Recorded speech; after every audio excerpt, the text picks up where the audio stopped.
Yahoo! Xingnian Kuala, Kong Hei Pa Joy, or Happy Chinese New Year po sa lahat ng mga kapwa natin OFW na nagtatrabaho po sa mga inchik na mga amo. Ayan. So, ayan, pag sinabing Chinese New Year, isa po yan sa pinaka-busy na trabaho nating mga OFW or mga kasambahay. Dahil syempre, once a year lang po yan na traditional occasion ng mga inchik. Ayan, at isa na dyan, bukod po sa paglilinis, ayan, general cleaning talaga kasi karamihan po sa mga Chinese, pag Chinese New Year, nagpapalit po yan sila ng mga gamit, nagtatapon sila ng mga gamit. Ayan, yung iba kasi dyan pamahiin or naniniwala sila sa pungsoy na kailangan pag Chinese New Year bago din yung gamit. So bukod sa nakakapagod maglinis, isa din po na nakakapagod is yung pagluluto. Ayan.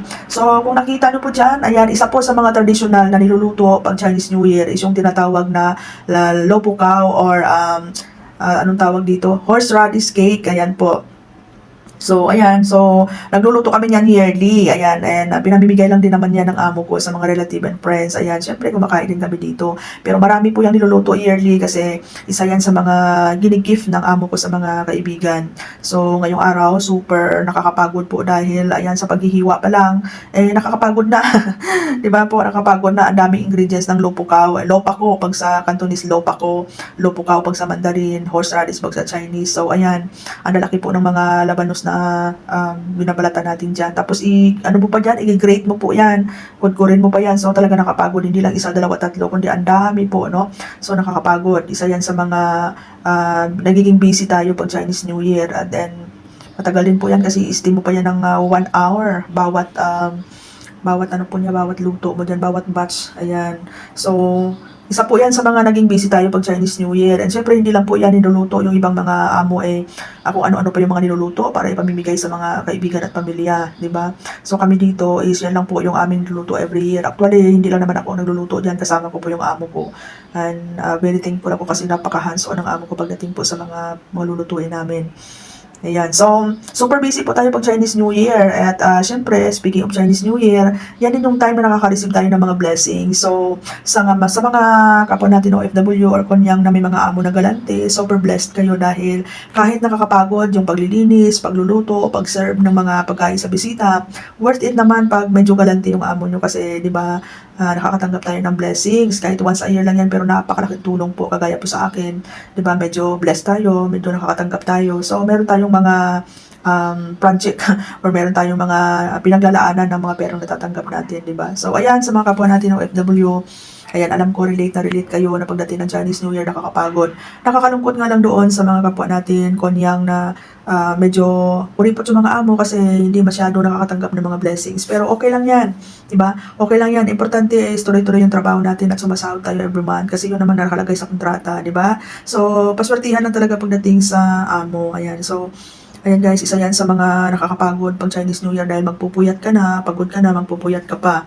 But that's part of ng trabaho natin. So, ayan guys, no? Ang dami namin niluto dyan. Actually, 14 tray kami, di ba? 14 tray. Tapos, first day ng Chinese New Year, ayan, pinamimigay yan sa mga kakilala at kaibigan. Actually, madali lang naman yan lutuin, pero nakakapagod. Pagdating alang sa paghalo, doon talaga yung nakakapagod. Kasi syempre, isa sa mga ingredients niyan is yung cornstarch. So, alam niyo naman yung cornstarch, pag niluto mo yan, nagiging very sticky. So, sa paghalo, nakakapagod kasi parang ang bigat-bigat sa kamay. So, ayan, bukod sa pagod, puyat pa kasi hanggang 3 AM yata ako nakatulog dyan dahil sa ilang batch yung ini-steam. Ini-steam po ang pagluto niyan. So, ayan. So, worth it naman yung pagod ni Konyang. Dahil, syempre, di ba, the more pagod you have, the more blessings you receive. Ayan. So, ayan guys, no? Napakaganda ng Chinese traditional occasion na itong yung Lunar New Year. Ito talaga yung pinakamasaya. Sabi ko nga, hindi mo mararanasan yung Chinese at New Year dito na masaya ka. Pero pagdating sa Chinese New Year, talagang mapifeel mo, may enjoy mo, lalo na kung yung treatment ng amo mo sa'yo is parang pamilya, na naging part ka ng celebration. Talagang mai enjoy mo talaga yung Chinese New Year. Ayan, so sa mga kapwa natin OFW dyan, ayan, go lang, no? Go lang kasi yan yung trabaho natin dito. Diba? Pumunta tayo dito sa ibang bansa para magtrabaho para sa pamilya natin. Ayan, para naman doon sa mga pamilya namin sa Pilipinas, lagi ko nga po sinasabi, ingatan nyo yung mga pinapadala naming pera.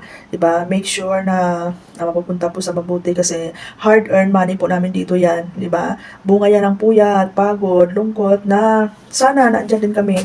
Especially kung mayroong mga family occasion like birthdays, diba? Weddings, anniversary, Christmas, New Year, pero lahat yan tinitiis namin para po sa inyo. Kaya ayan, dapat matuto din po tayong magtipid at magpundar kung anong meron natatanggap natin. Kasi kami dito mga OFW, hindi po habang panahon na andito kami, time will come na uuwi kami, and sana, di ba, makita din namin yung pinaghirapan namin.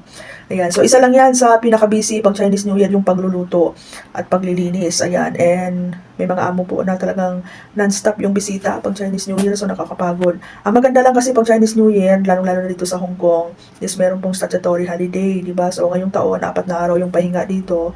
Pero depende naman po yan kung ano yung mutual agreement yun ng amo ninyo. May mga amo din na gusto nila lumabas yung mga helper nila.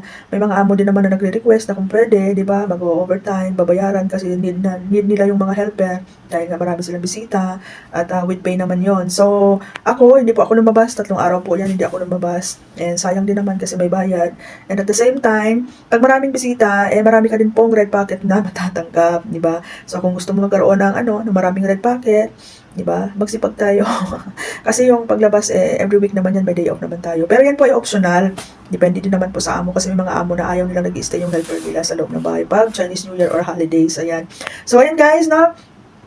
Maraming salamat po sa pagpanood ng aking mga videos. Ayan, and more videos pa tungkol sa buhay OFW.